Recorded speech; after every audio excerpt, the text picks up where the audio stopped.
Ay, si Bato pikon. Ano? O eto, speaking of suka, no? Speaking of, nasaling na naman po ang puso, ang pusong mamon ni Bato de la Rosa, mga boss. Nag-uumiyak na naman po. O game, pakinggan nyo ho mga bossing chief amo, sir. Go! Yan. Kasi po, mga kababayan, ang ating Pangulo, rektahan na sinasabi na Happy Valentine's daw, sabi ni Kian. Oh, hi Sir Mike. Happy Valentine's Day po. Salamat. Happy Valentine's sa lahat ng nandito, sa 400 na nanonood. Oh. Si Bato, mga bossing, umiiyak. Ano?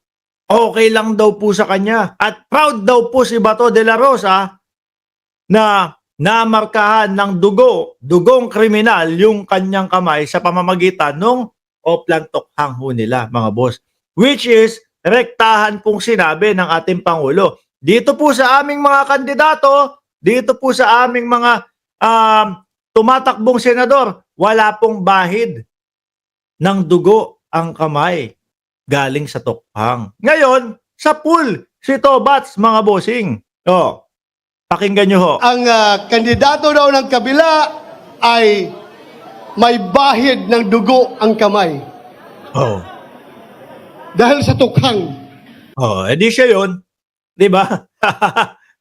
Eh, siya naman ang nangunguna dyan sa Tokhang-Tokhang na yan eh.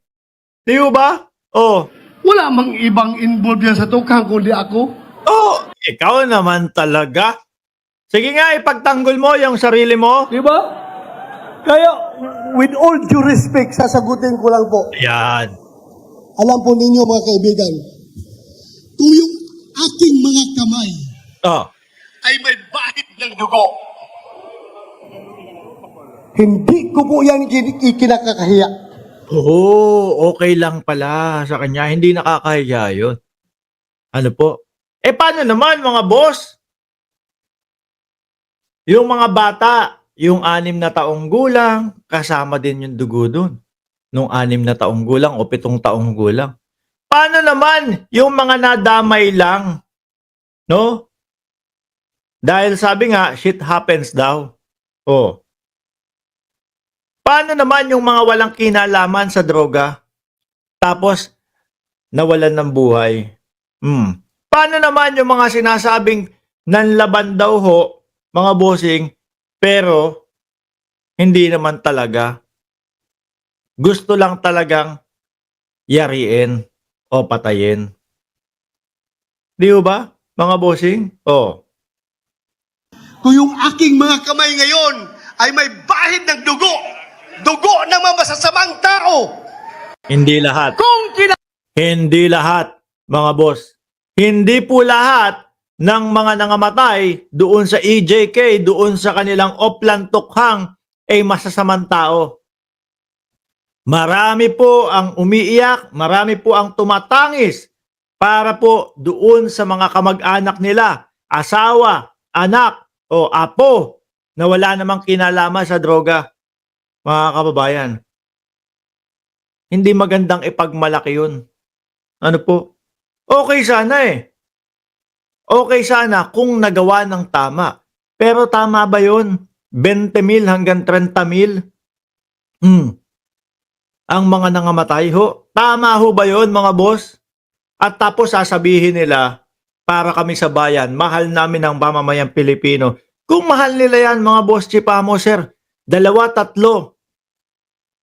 ang madamay nang wala namang pong kinalaman sa droga. Hinto na dapat muna. Pag-aralan muna natin. Ayusin muna natin. Kasi may mga butas. Meron tayong mga kapwa Pilipino na nadadamay na wala namang kinalaman sa droga. Sabi tuloy ni Ma'am Chris Rose, ang daming drama ni Bato. Simulat sa pool naman, madrama si Tobats, mga bossing.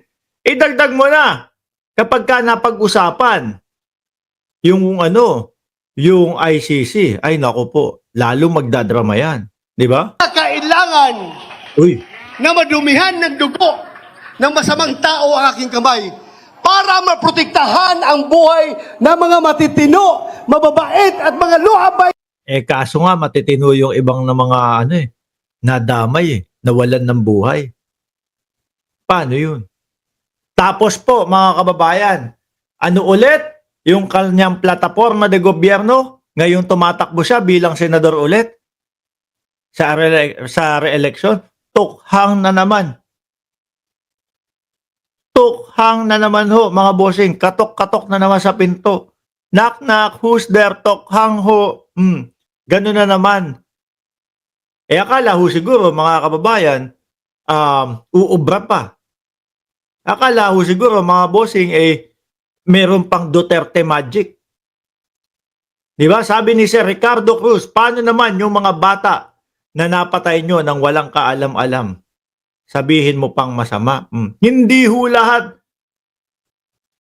ng namatay doon, mga bossing, ay masasamang tao. Marami po ang walang kinalaman sa droga doon. Marami po yung nadamay lang, mga bossing.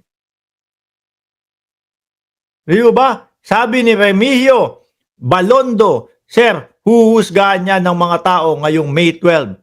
Nga ngayon, dadamputin na yan ng ICC. Yun nga lang po talaga, mga boss. Ano po? Yun ang mangyayari dyan.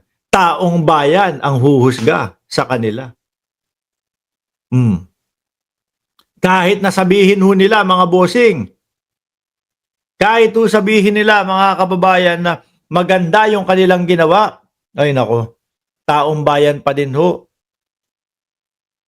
Ang taong bayan pa din po ang boboto at tatala doon sa kanilang balota.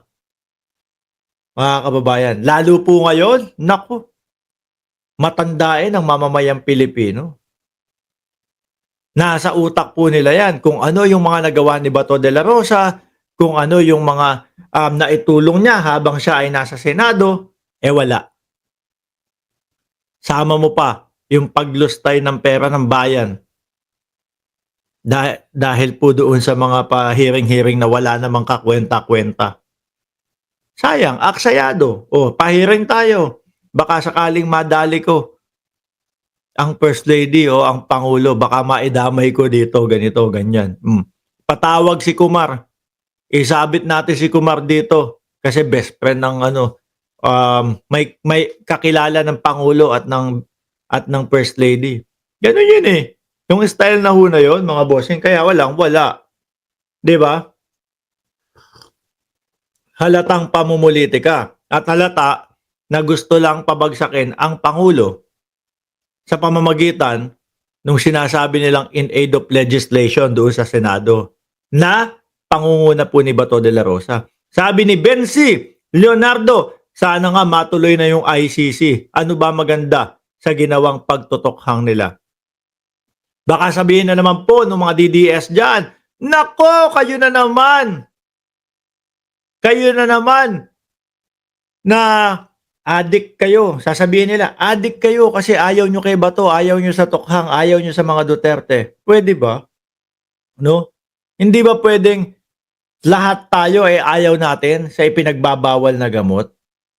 Lahat tayo gusto natin masugpo ang droga sa Pilipinas.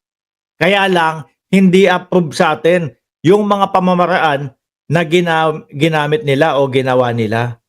No? Dahil madaming karapatang pantao ang nasagasaan nila, ang nilabag nila. Di ba? Tapos ngayon, ito, kumakandidato, re-electionist sa pagkasenador. Katok-katok pinto na naman daw po ang ipinangangalandakan niya. Wait lang, sagutin niyo muna. No? Yung mga itinatanong sa inyo sa Kongreso. Harapin nyo muna yung mga nagrereklamo sa inyo, hindi yung tataguan nyo sa pamamagitan ng mga alibay. Hindi na pwede yun. Di ba? Kaya yung tukhang po na ginagamit ni Bato de la Rosa, tukhang, iuwi nyo na lang kaya sa Davao yan. Baka sakaling sa Davao, okay yan. Hindi uubra sa buong Pilipinas yan. Di ba? Pang Davao lang siguro yan tokhang ninyo. Baka nga sa Davao, inaayawan din ho yan, mga boss eh. Di ba? Tuloy natin si Bato. Citizen, gagawin ko po yung itaga nyo sa bato. Gagawin ko yan. Parang ano lang, no? Parang copycat ni dating Pangulong Duterte. Ganyan tayo noon eh, no? Habang pinapanood natin ang dating Pangulo doon sa mga debate nila, gagawin ka, utang, yun ang mga kunyari, nang gigig, utang, naku, titiran. Ginagaya. Halata naman noon na ginagaya ni Tobats ang dating Pangulong Duterte. Kaya lang, yung kay dating Pangulong Duterte, medyo medyo alam mong talagang ganun siya eh. Yung kay Tobats, halatang trying hard eh. Puta, gagawin ko yan! Ewan ko lang. Ngayong narinig ng mamamayang Pilipino kung ano ang plano mo. Ngayong narinig ng mamamayang Pilipino, natokhang pa din ang gagawin mo. Ewan ko kung ikapanalo mo yan. Atras natin. Ang buhay ng mga matitino, mababait at mga law-abiding citizens. Yun nga daw po ang problema. No? Nung panahon ng toklang, nung panahon ng toklang, panahon ng tokhang nyo, yung mababait, yung mga law-abiding citizen, ay nadamay, namatay. Di ba? Paano mo ngayon ihaharap sa taong bayan? Eto ulit, tokhang ulit tayo. Ang isasagot sa iyo, namo ba to? Hindi ako may sabi. Si Ma'am Chris Rose, Hindi, ang isasagot sa kanya talaga ng sambayan ng Pilipino, mga bossing, kumita na yan, no? Eto nga ang daming nabiktima sa EJK, dyan sa tokhang ninyo, tapos gusto nyo, iboto namin kayo para maibalik yan. Di ba? Sabi ni Boboy, operaryo, sa Davao sila na ang itokhang, ang dami ng kalaban nila. Sabi ni Chi, kala mo talaga may tira si Kalbo eh. Sabi ni Norely, ang alam lang nila, pumatay ng tao. Diyos ko ba to? Buhay ka pa, nasa impyerno ka na. Kakahiya ka. Sabi ni Ram J. Negros Island, napindot ko yung yes. Kasi meron tayo ditong meron tayong pa-survey dito. Ang tanong natin ay kung yung bang style na paninindak ni dating Pangulo uso pa ba ngayon? Ang sumagot ng yes ay 14% yes kasi madami pa ding duwag sa kanya, no? Ang sumagot naman po ng no is 86%, pinagtatawanan na lang siya. Sabi, yan. Nandyan lang po yan. Sumagot lang po kayo dyan sa survey natin. Tuloy. Gagawin ko po yun. Itaga nyo sa bato. Gagawin ko yan. Tigas, ano? Gagawin ko yan. Itaga nyo po sa bato. Gagawin ko yan. Parang Roque lang. Parang si Harry Roque, mga bossing. Gusto nyo pag-toplessin natin? Si Ronel. yun nga lang. Iba yung banat ni Roque. Diba? Pagpapatopless ng lalaki, yung banat ni Roque. Kaya ba to, trying hard na ginagaya si dating Pangulong Duterte.